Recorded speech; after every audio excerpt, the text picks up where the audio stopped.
Thanks for joining us again today. What I wanted to do today was just go through a very quick editing process of an image that I've shot with a drone, which you can see I've got selected here in Adobe Bridge. So for this image, there were no filters used. This was just a straight shot from the camera and the drone. The drone was a DJI Phantom 4 Advanced. Was shot at full resolution and in RAW. You can see with the color profile that the image is a little bit flat. So there will be some adjustments that we make in post in order to bring that contrast and color back to what it actually was on the day. You can also see that the image is a little bit bright, so there are a number of things in the image that I'll be paying attention to, and the brightness is certainly one of them. The actual water itself looks pretty good here, but if you look up in the top left-hand corner where the view of Surfers Paradise on the Gold Coast is, you can see that it is a little bit bright. The image is definitely nice and sharp. I usually just do a quick check just by clicking on the 100% view in Adobe Camera Raw just to make sure that everything is sharp, and it certainly looks like there's no issues with sharpness there at all, which is a fairly normal thing for this drone. I don't think I've ever had a blurry image out of it, which is great. So yeah, the image once processed should come up quite nicely. So from here, I'm just going to right click, open in Camera Raw, and we can see we've got our RAW editor there. I'm a user of Bridge and Adobe Camera Raw. It's just a workflow that I tend to prefer. However, I'm completely comfortable in editing in Lightroom as well, which I will do a separate video for the editing process. So to start with, one of the issues that I quickly identified with this image is that it's a little bit crooked. You can see the horizon line there is just a little bit sloping down from the top left to the right.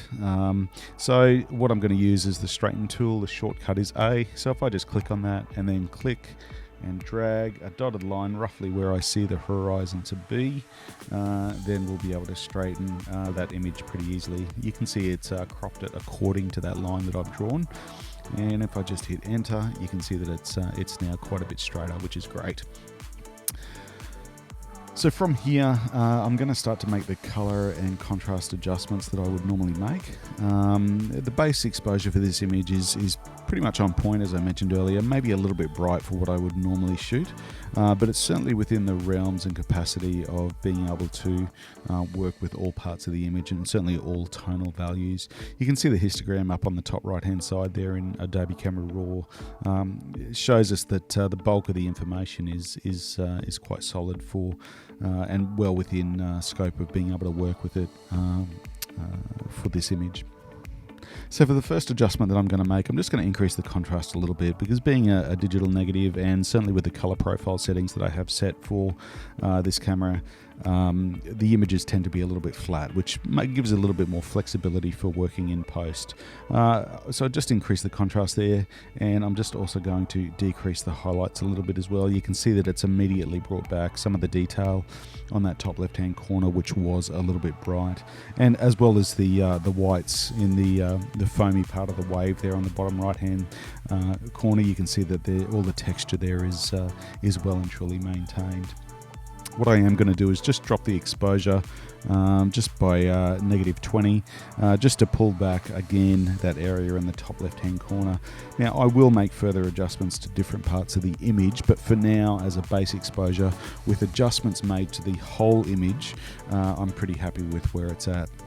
So moving forward, one of the factors around shooting photos as a digital negative means that the colors tend to be a little bit flat as well. So I'm just going to boost those colors with the vibrance and saturation. So I'll put approximately +20 in vibrance and around +10 with saturation. You can see that's certainly increased the intensity of colors straight away. In fact, I could probably just quite happily boost those colors with saturation up to +15. So far, so good. Moving on to sharpening under the Detail tab, I'm going to increase the image up to 100% because this is where we can see the image on a pixel by pixel basis. And I'm going to look at the end of this jetty because it's going to give us nice detail to make a solid judgment around sharpening. Now, different sharpening can be applied depending on the output, whether it's web or print. Obviously the size of web image and the size of print and where and how it's going to be printed. However, I'm just going to apply general sharpening just to increase the edge sharpness of the image for the purposes of demonstration today. And I'm just going to increase that sharpening so that I can see that it's just showing me a little bit more detail. We're up around 84 there on that detail and those edges of the jetty. Now with the masking, this, as you can see with this image, there's not sharp edges everywhere in the image, so we don't necessarily want to apply sharpening to all parts of the image. For example, in the water here, we don't really want to apply sharpening because that may increase the appearance of noise. Now this was shot at ISO 100, so there's not going to be a lot of noise in the image. However, it's just not an area, as well as the sky, that we need to apply sharpening for. So what I'm going to do is, holding down my Alt key, I'm just going to click and drag that mask across until we see only the sharpening being applied, which is the white areas.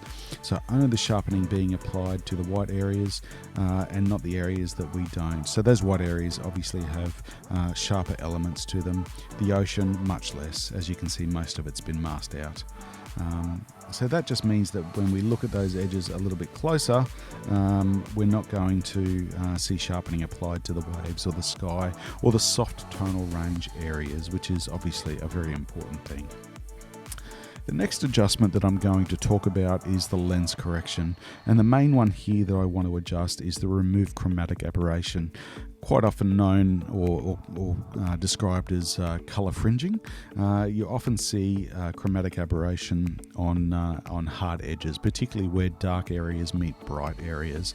Now, luckily in Adobe Camera Raw as well as Lightroom, it's a very easy fix. Simply click the box remove chromatic aberration, and you'll find generally that that has removed all the visible aberrations that you would normally see.